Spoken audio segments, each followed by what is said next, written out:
ofrece a Dios sacrificio de alabanza y paga tus votos al Altísimo, e invócame en el día de la angustia, te libraré y tú me honrarás. Salmos 50, 14 y 15. Podemos decir, sin incurrir en exageraciones o falsedades, que estamos viviendo ya en tiempos peligrosos y difíciles a nivel global. El Señor está retirando sus restricciones de la tierra y pronto habrá muerte y destrucción, aumento de la delincuencia y crueles maldades cometidas contra los ricos que se han elevado por encima de los pobres. Se están adiestrando a seres humanos y se está empleando la inventiva para poner en funcionamiento la más poderosa maquinaria para herir y matar. La confusión llena el mundo y pronto vendrá sobre los seres humanos un gran terror. Las ciudades se llenarán de confusión, violencia y crímenes, y estas cosas aumentarán hasta el fin de la historia del mundo. El prejuicio racial va en aumento. La pornografía se ha extendido de tal manera que las mentes de los jóvenes están corrompidas y dan como fruto crímenes que los hacen descender al nivel de las bestias. La centralización de la riqueza y el poder, las vastas combinaciones hechas para el enriquecimiento de unos pocos a expensas de la mayoría, la unión de las clases más pobres para organizar la defensa de sus intereses y derechos, el espíritu de inquietud, desorden y derramamiento de sangre tienden a envolver el mundo entero. En estos tiempos peligrosos en que vivimos, también surgirán graves dificultades entre las naciones que no cesarán hasta la venida de Jesús. El mundo está sacudido por el espíritu de la guerra. Habrá epidemias, mortandad y hambre. Las aguas del abismo rebasarán sus límites. Incendios e inundaciones destruirán la propiedad y la vida. Ya está sobre nosotros el tiempo cuando habrá en el mundo tal pesar que no habrá bálsamo humano que lo pueda aliviar. Todo el mundo será envuelto en perplejidad y angustia. Enfermedades de todas clases se manifestarán en el seno de la familia humana. En medio de tiempos difíciles, hay algunos pasos concretos basados en principios bíblicos que debemos seguir. En primer lugar, poner a Dios en primer lugar, basado en 2 de Crónicas 20, 1 al 22.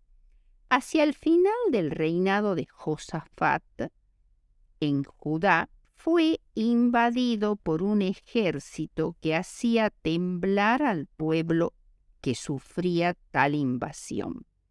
Se trataba de una alianza entre los edomitas, descendientes de Esaú, hermano de Jacob, los moabitas, hijos de Lot, sobrino de Abraham, y los amonitas, el otro hijo de Lot.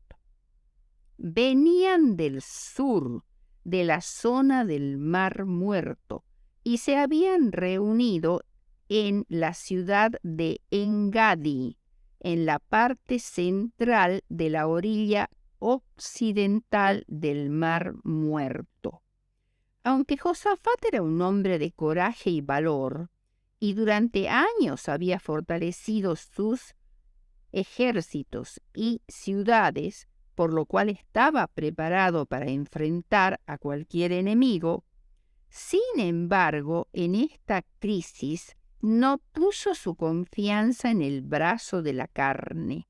No era mediante ejércitos disciplinados ni ciudades amuralladas, sino por medio de una fe viva en el Dios de Israel, como podía esperar vencer a esos paganos que se jactaban de poder humillar a Judá a la vista de todas las naciones. Entonces, Josafat se humilló para consultar a Jehová y proclamó ayuno en todo el país. Delante de todo el pueblo, en el atrio del templo, Josafat derramó su alma en oración, invocó las promesas de Dios y confesó la incapacidad de Israel. Porque en nosotros no hay fuerza contra tan grande multitud. No sabemos qué hacer y a ti volvemos nuestros ojos. Todo Judá estaba en pie delante de Jehová, con sus niños y sus mujeres y sus hijos, orando y ayunando unidos. Este no era solo un ataque contra el pueblo de Dios, sino contra Dios mismo. Entonces el Espíritu de Jehová descendió sobre Jaasiel, un levita de los hijos de Asaf, que se hallaba también en esta gran reunión. Y él les dijo: no temáis ni os amedrentéis delante de esta multitud tan grande, porque no es vuestra la guerra, sino de Dios. Segunda de Crónicas 20:15. No habría necesidad que el pueblo pelease en esta ocasión, sino que solo serían espectadores de un grandioso milagro. Los invasores subirían por la cuesta de Cis, generalmente identificada con el Wadi Hatzatzá, al norte de Engadi, unos 20 kilómetros al sureste de Belén. Estad quietos para que veáis la salvación de vuestro Dios. Josafat entonces dijo la tan conocida cita: Oídme, Judá y moradores de Jerusalén. Creed en Jehová vuestro Dios y estaréis seguros. Creed a sus profetas y seréis prosperados. Segunda de Crónicas 20:20. Era una manera muy singular esto de ir a pelear alabando a Jehová con cantos. Si hoy se alabase más a Dios, aumentaría constantemente la esperanza, el valor y la fe. Dios hizo que los enemigos de Judá se mataran unos a otros y terminaran yaciendo en tierra todos muertos. Entonces el primer paso para administrarnos en estos tiempos difíciles en que vivimos es confiar en Dios. No hemos de poner a los hombres en lugar de Dios. Los seres humanos están sujetos al error. Dios es el que tiene todo el poder y es nuestra fuerte torre de defensa. En toda emergencia debemos reconocer que la batalla es suya. Podríamos preguntarnos: ¿Dios es tan grande hoy como en aquel entonces? El desafío es confiar en Él y en su dirección, porque Dios es tan grande hoy como en aquel entonces. Porque Jehová me dijo así: me estaré quieto y los miraré desde mi morada, como sol claro después de la lluvia, cuando la nube de rocío sale en el calor de la cosecha. Isaías 18:4. El dilema que tú y yo afrontamos cuando atravesamos estas crisis es que nos parece que la ayuda de Dios no llega. Mientras tanto sentimos que el mundo se nos viene encima y clamamos: ¿dónde estás, Señor, cuando más te necesito? En medio de la crisis, ¿qué mensaje envió Dios a su pueblo por medio de Isaías? Dice así: porque así me ha dicho el Señor, voy a mantenerme quieto, pero desde mi mansión estaré observando. No confundamos silencio con inactividad. Ahora los asirios prevalecen, en el caso de la época de Isaías, pero oportunamente recibirían su justa retribución, y así fue. Lo mismo sucede hoy en estos días de crisis y de gran violencia. El mensaje es también relevante hoy. Nos recuerda que, aunque por momentos este mundo parezca fuera de control, Dios continúa siendo el soberano del universo. No confundamos su silencio con indiferencia, porque al igual que las estrellas en la vasta órbita de su derrotero señalado, los propósitos de Dios no conocen premura ni demora. Deseado de todas las gentes, página 23. Elena de White. No conocen premura ni demora. En el tiempo que está calculado se cumplirán. Mientras tanto, sigue confiando en Dios. El segundo punto es: confía en Dios, no en tus recursos. Y Primera de Crónicas 21, 1 al 14 es el texto. En los últimos días de David, después de la muerte de Absalón, y con el objeto de extender sus conquistas entre las naciones extranjeras, se propuso aumentar su ejército y requerir servicio militar de todos los que tuvieran edad adecuada. Para llevar a cabo este proyecto fue necesario hacer un censo en la población.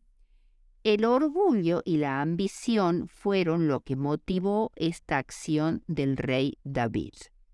El censo revelaría la fortaleza y prosperidad del pueblo bajo su gobierno, lo cual tendería a aumentar la ya excesiva confianza en sí mismo, tanto del rey como del pueblo. Primera de Crónicas 21:1 dice: Satanás se levantó contra Israel e incitó a David para que contase a Israel.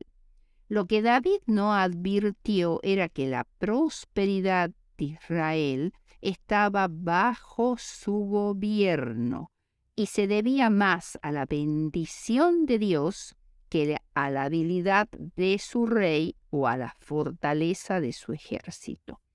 La leva propuesta, sin embargo, causó mucho descontento, por lo cual se decidió emplear a los oficiales militares en lugar de los sacerdotes y magistrados que en otras ocasiones anteriores habían hecho un censo. El objeto de esta empresa era directamente contraria a los principios de la teocracia. Aún Joab protestó a pesar de que hasta entonces no había mostrado escrúpulos por nada. Era el comandante de los ejércitos de David. Pero el mandamiento del rey pudo más que Joab y debió obedecer. Aún no se había terminado el censo cuando David se convenció de su pecado. Había dependido o más de los recursos humanos que de la bendición de Dios. Y David dijo: he pecado gravemente en hacer esto. Ruégote que hagas pasar la iniquidad de tu siervo, porque he hecho muy locamente. Primera de Crónicas 21:8. Y su acción tuvo una consecuencia muy nefasta en el pueblo, porque una gran plaga se estableció y muchísimos murieron. Confiar en Dios no significa ser descuidado con nuestras finanzas o negocios para tener seguridad financiera. Pero nunca debemos olvidar que Dios es el dueño y dador de todo, y nosotros somos solo mayordomos. Dios tiene el control de todo. Ni siquiera un gorrión perece sin que el Padre lo sepa. Todo sucede solo con el permiso divino o por su voluntad, lo que al mismo tiempo respeta las decisiones y las responsabilidades individuales. No es que estaba prohibido ni que era pecado censar al pueblo, pero en este caso en particular, el acto de censar fue un pecado porque David confió en la ilusión del poderío militar, que en números redondos, según Primera de Crónicas, era un total de 1.570.000 hombres, mientras que en la época del Éxodo eran solo 603.550, sin contar a los levitas, en lugar de confiar en la verdadera fuente de fortaleza. Maldito el varón que confía en el hombre y pone carne por su brazo, y su corazón se aparta de Jehová. Jeremías 17:5. ¿Has de poner tus ojos en las riquezas, siendo ningunas? Porque se harán alas como de águilas y volarán al cielo. Proverbios 23:5. Tercer punto, es hora de simplificar. Sabiendo que la segunda venida de Cristo y el fin del mundo están tan cerca y se vienen días difíciles que deberíamos hacer nosotros los adventistas, lo que podría venir a nuestra mente sería lo siguiente. Primero, adquirir más propiedades y aumentar nuestras posesiones. Segundo, juntar mercaderías, medicamentos, ropa y todo lo necesario para aguantar en el tiempo de angustia. Tercero, ir a vivir al campo de una manera más sencilla y espiritual. Veamos segunda de Pedro 3, 7 y 10.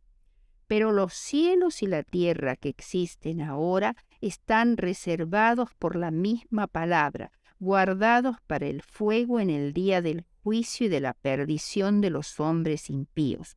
Pero el día del Señor vendrá como ladrón en la noche, en el cual los cielos pasarán con gran estruendo, y los elementos ardiendo serán deshechos, y la tierra y las obras que en ellos hay serán quemados. Todo lo que juntemos para el día de angustia se quemará en la conflagración final, junto con todo rastro de maldad. Entonces, en vez de aumentar nuestras posesiones y propiedades, debiéramos reducirlas, ir livianos de equipaje a una tierra mejor, la celestial. Esta es una cita, la que vamos a leer ahora. El Señor me ha mostrado repetidas veces que sería contrario a la Biblia el hacer cualquier provisión para nuestras necesidades temporales durante el tiempo de angustia. Vi que si los santos guardaran alimentos almacenados o en el campo en el tiempo de angustia, cuando hubiese en la tierra guerra, hambre o pestilencia, manos violentas se las arrebatarán y extraños cegarían sus campos. Será entonces tiempo en que habremos de confiar por completo en Dios y Él nos sostendrá. Vi que nuestro pan y nuestras aguas nos estarán aseguradas en aquel tiempo y no sufriremos escasez ni hambre. Maranata, página 179, Elena de White.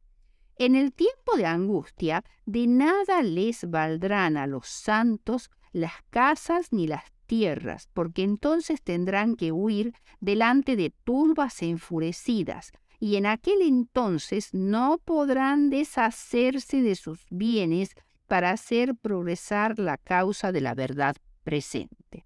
Maranata 179, Elena de White. Todo lo que acumulamos aquí es transitorio, fugaz. Si no tenemos cuidado, tiene la potencia de corrompernos espiritualmente. La obra de Dios se ha de extender. Si su pueblo sigue su consejo, no conservará muchos recursos que serán consumidos en la conflagración final. Se habrá hecho tesoros donde la polilla y el orín no pueden corromper, y no habrá vínculo que los ligue a esta tierra. Consejo sobre mayordomía cristiana, página 60 de Elena de White. El cuarto punto, cuando nadie pueda comprar ni vender. Apocalipsis 13, 14 al 17 dice: y hacía que a todos, pequeños y grandes, ricos y pobres, libres y esclavos, se les pusiese una marca en la mano derecha o en la frente, y que ninguno pudiera comprar ni vender, sino el que tuviese la marca o el nombre de la bestia o el número de su nombre. Aquí hay sabiduría. El que tiene entendimiento cuente el número de la bestia, pues es número de hombre, y su número es 666. Apocalipsis 13, 16 y 17. Se acerca el tiempo en que no podremos vender a ningún precio, por bajo que sea. Pronto se promulgará el decreto que prohibirá a los hombres comprar o vender si no tienen la marca de la bestia. Apresuraos en desenterrar vuestros talentos. Si Dios os ha confiado dinero, mostraos fieles a nuestro cometido. Desatad vuestro envoltorio y enviad vuestros talentos a los cambistas, para que cuando Cristo venga reciba lo suyo con usura. En la última crisis, antes que esta obra termine, miles de pesos serán alegremente puestos sobre el altar.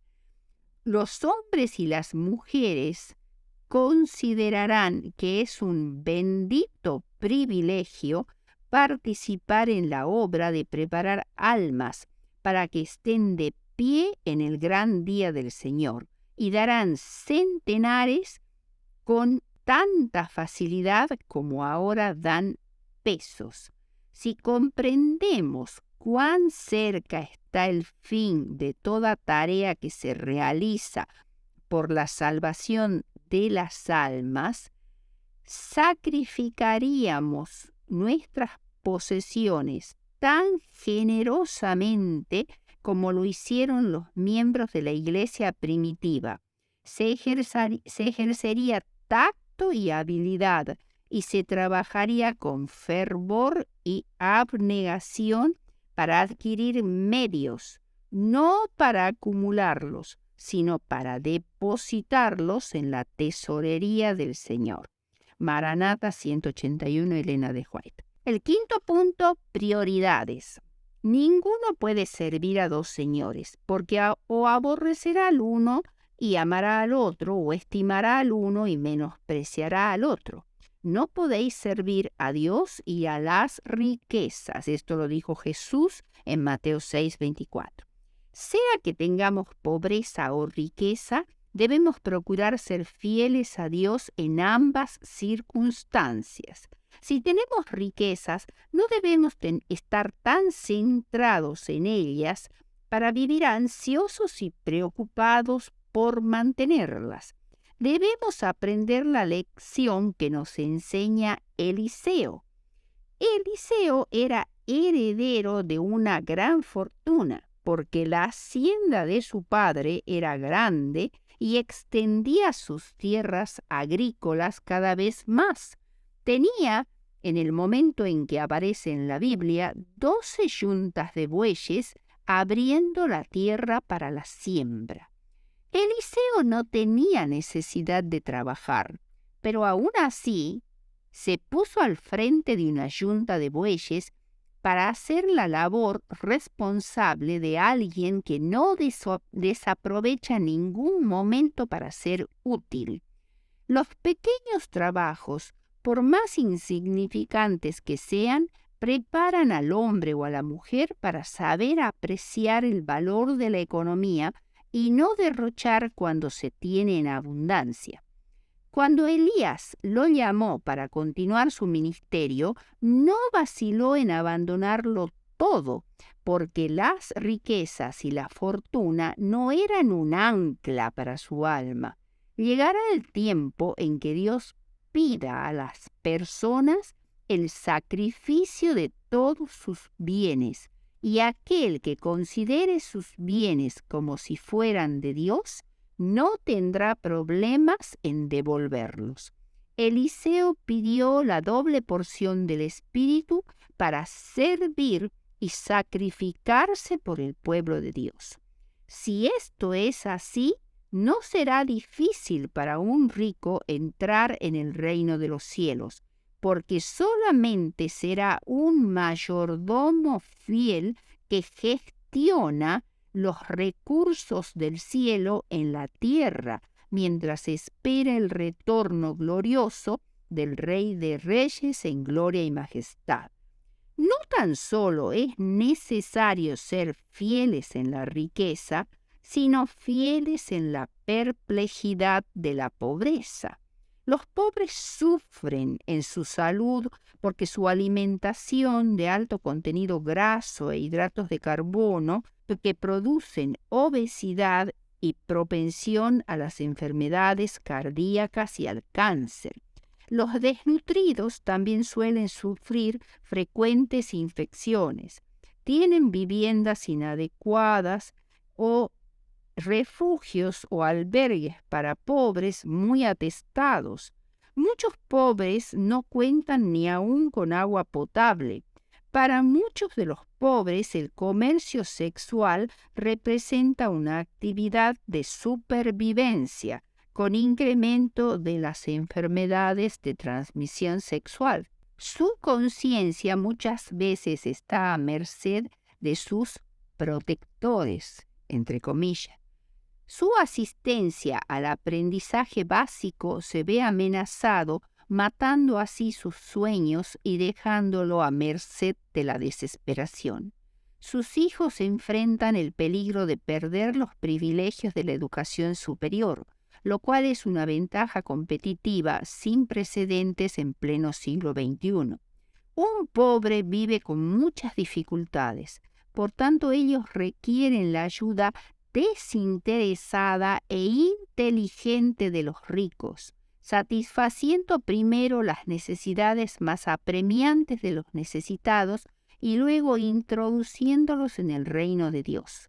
Los pobres en general son perseguidos, despreciados y explotados, pero el Señor no desprecia a los pobres. Su Hijo vino como un hombre pobre y en las bienaventuranzas habla en primer lugar de los pobres de corazón. Fieles en las dificultades. Incluso los fieles pasan por pruebas y por tiempos de tribulación, pero un cristiano aprende a descubrir un privilegio en las dificultades, orden en la confusión, éxito en el aparente fracaso y bendiciones disfrazadas en las calamidades y en los dolores misericordia.